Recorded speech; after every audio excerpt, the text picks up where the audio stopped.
Hi there, join our exclusive WhatsApp community to learn more about cyber GRC. So let's quickly jump in and let's see some comments here. All right. Okay. All right. So let's quickly just talk a little bit about it. Now, one thing you notice all over the world is the world is getting to an era of $1 trillion cybercrime. It's a lot of money, you know, and it will get worse. The impact on cybercrime worldwide is getting much more worse. People are really, really stealing a lot. Okay. This is just an escalation. I don't know, this is just something I came across online that it's projected to be trillions of dollars in loss in general. It has increased by 93% year over year. Average cost of a breach is over $4 million now. And the key trend we can all agree, I think all of us will agree on this one. The trend all over the world today is, of course, AI. Even not to overthink it, in the past, when attackers are trying to construct email to scam people, you will notice this is a scam email. The way they will write the English and everything looks weird. But guess what? That is no longer a challenge. They will slam it into DeepSeek, slam it into ChatGPT, Gemini, Cloudy, any of these tools, and the English will come out well. So they will look legit and original. So rule of thumb for you and I is simple. Your default mindset is this is a scam, even if it's from your close friend, family. Your default, and I think for us in cyber, that's our mindset. Our default must be this is a scam. There's no plan B, really. It has to be your mindset. So our default is always this is a scam. Then you can now roll it back. Start thinking, but it does not matter how often that account is being with you. You must, because of our practice and our mindset, your mindset must start with this is a fraud. Then you can start scaling back and say, okay, well, what makes you think it's not a fraud? Then you start checking from that angle, right? So the trends are cyber attack with AI right now. It's getting much more bigger. Um, Attackers are focusing a lot on systems and endpoint. Let me pause for a second. Can we all type endpoint security, everybody? Please, very important you time this one. Okay, I like this. Who said this? Rewaju. Okay. I like that. Particularly this the way people just download and upload sensitive information on AI. Yeah, that's a good point. All right, let's see. Can we all type endpoint security? Let me quickly add this, everybody, if you don't mind. Endpoint security.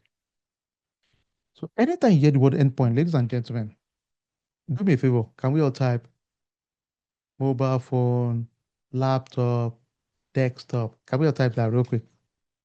Mobile phone, mobile, laptop, computer.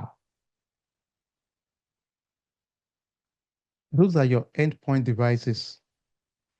Any way an attacker can penetrate and come into your network is an endpoint device.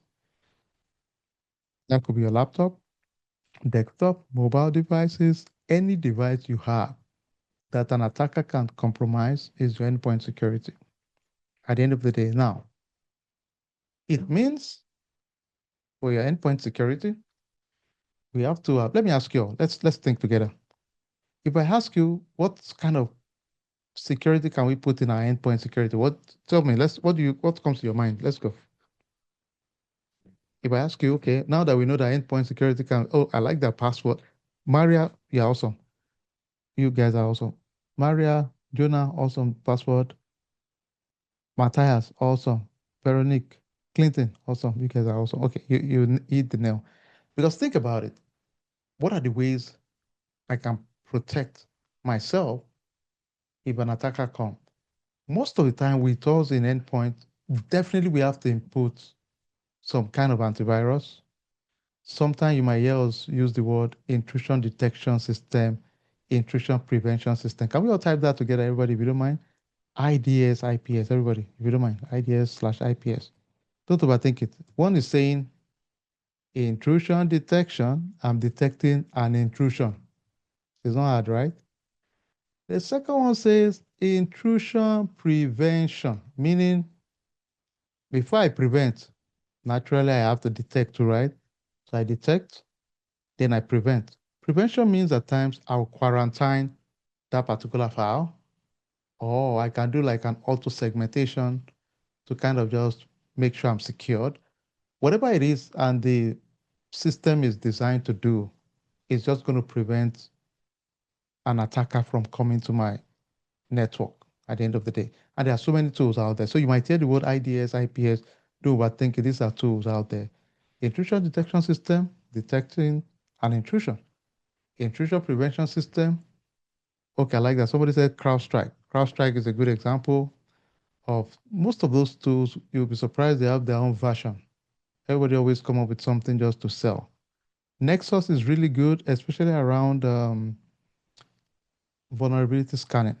They are really good. Okta is also good for, I know Okta is good for IAM, Identity Access Management. Okay. Let me see some other tools you guys are familiar with. Let's go. Nexus, Okta, and listen, Sentinel-1, haha, Sentinel-1, that's true. Now, don't stress it, okay? There are many people out there. There are too many vendors. Trust me. And I'll be sharing with us when I see upcoming conferences so you guys can see. Some of them are local in your cities, and some of them are major ones like RSA. RSA, it's a common one in San Francisco. I was there last year. I try to go there every year too. And you see a lot of vendors. There's so many. So honest truth, it's too much vendors. So sometimes you're really confused because um, at a point you start feeling, they're all doing the same thing. It seems, right? Because what you see here, you're seeing there, you're seeing there. You can tell every vendor today is using the word AI, definitely. If you don't use AI, then what are you doing, right? You must package one of your tool or one of your function or product to reflect AI. There must be some intelligence in your talking now, or else people will think you are not really up to date. But that's a big trend right now. Okay, so now remember again, the reason if I ask you to type, do me a favor, you make sure you do it really. The reason I ask you to do that is those are areas you'll be in a meeting and somebody will say, well, what about our endpoint? Don't don't panic. That's just saying, okay, what are the devices that an attacker can use to intrude into your network? That's what it is really. Endpoint devices. When we do assessment at times, they would ask us, we would have a team that focus on the endpoint security processes. So they will focus on how each of the devices out there, how the security around them is built. For your mobile, for your laptop, for your servers, for your network, they will kind of do an assessment on how it's done. Then you can recommend best practice in general. Okay. All right, let's talk a little bit. This is a very good one. I like this a lot. The human elements and compliance mandate. Ladies and gentlemen, at the end of the day, one of the crazy part of it is most of the time,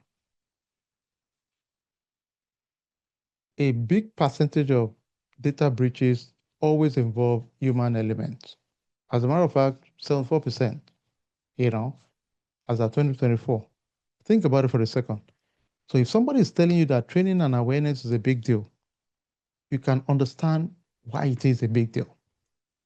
Because if we are saying 74% of the attack that we've seen is a result of human, then it means we are the missing link, really. We are the weak link in that process. We are the weakest of the link in any environment.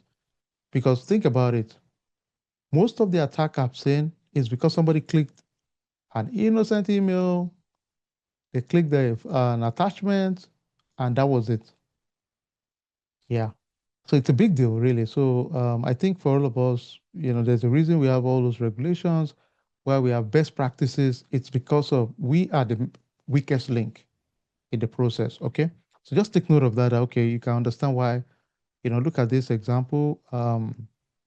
A non-compliance, we are talking of huge fines. When we get into privacy, you understand it's massive fine in for GDPR for European Union for privacy in Europe. We're talking about you could be fined up to 20 million euro or 4% of your global revenue pause for a second. If I take 4% of Amazon global revenue, that is no longer some chicken chain. We're talking about this is serious stuff. I know, I think 2 years ago, Facebook, if I recollect, was fined 1 point something billion euro for violation in somewhere in Europe, right? So it's a big deal. People get fined a lot. All right, so let's jump into the core of it, identity and access management. So think about it. At the end of the day, we are saying, how do we manage the life cycle, digital life cycle from when we create an ID to retirement of the ID or to revoking or terminating the ID? That's what it is really at the end of the day. So we are saying number one, authentication, verifying the identity of the person. Number two, authorizing this person. We determine the privilege they have, what kind of role is assigned to this person. Then we talk about what are the policies governing how we assign access to people. Very important. Let's pause for a second. Imagine a company that is hundreds, thousands of people, or tens of thousands of people. For a company that you are just 5, 10, 20, okay, maybe you can get away with it because it's not a lot of you. Once you start getting to the threshold of 20 above, you have to have mechanism policies in place on how you manage your governance, on how access is granted. You have to actually build policies and procedures. It's recommended to even build it ahead of time, really, so that you can definitely give your team an understanding of how access is granted, how roles are assigned, and revocation of access. Very important in any environment. Then, of course, we can think about it. Every one of these, we also have a centralized repository where we keep every information about the access we are granting, the roles, the users, and roles assigned to those users. If multi-factor authentication is enabled for each of those users, we have to understand also. Then also, ultimately, we have to understand how do we track activity. Let me ask you all, if I talk about auditing access, let me ask you, let me see your thought. Tell me some ideas of what I can do to track user access. Tell me, let me see your thoughts. If I want to track user access, if I'm thinking auditing user in an environment, thank you, Franklin. Awesome. Thank you, CC. Edit. Thank you, Moji. Logs in log. I love it. Love it. Love it. Can we all do me a favor? Granting logs. Love it. Login history. Thank you, Clinton. The session history, timestamp, audit log. Remy, you're awesome. Remy is an auditor for sure. Logs and timestamp. Logs, Titi. Love it. Can we all type the word you guys have eaten it? Can we say audit log or audit trail? Unique ID, just the audit log. Let's say we can do an audit log for sure. Audit log, audit log. So audit log will give us all the information you need. I like that. Somebody said footprint. Yes, you guys are spot on. You are spot on, Revaju. Spot on. Audit log. Okay, perfect. Perfecto. Okay, great, great, great, great. That's good. Good stuff. Enable audit log on all users. Very important. Most of the time, because think about, let me ask you, let's take it further a little bit. What is the what is the risk of not enabling an audit log? What is the risk of not enabling audit log? There must be a risk if we don't enable it. What do you guys think? What is the rig breach? Can't I like that? Can't track issues. Okay. Breach. Okay. Access history. Thank you, Abdul. No record of access. Okay, think about loose footprint. Yes. How do we gain forensic? How do we have history? How do you hold anybody accountable? Fraud, exactly.